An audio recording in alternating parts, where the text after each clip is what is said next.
Welcome to this tutorial. In this tutorial, I will show you how you can adjust the font size in your Windows 11.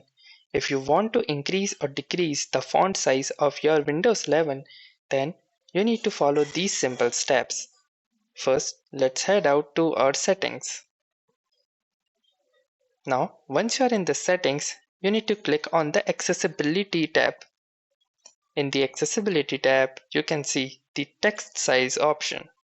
Simply click on it and you can see this bar right here.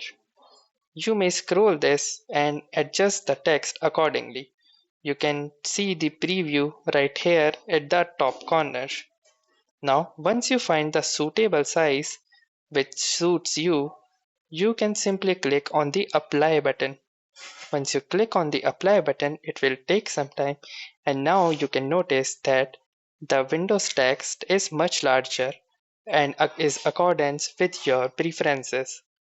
Now, you may also choose to make the text smaller if you don't like large text, and vice versa. Now, if you like this video, make sure to hit the like button as well. Comment on this video, share it, and don't forget to subscribe to our channel. Thank you for watching and have a nice day.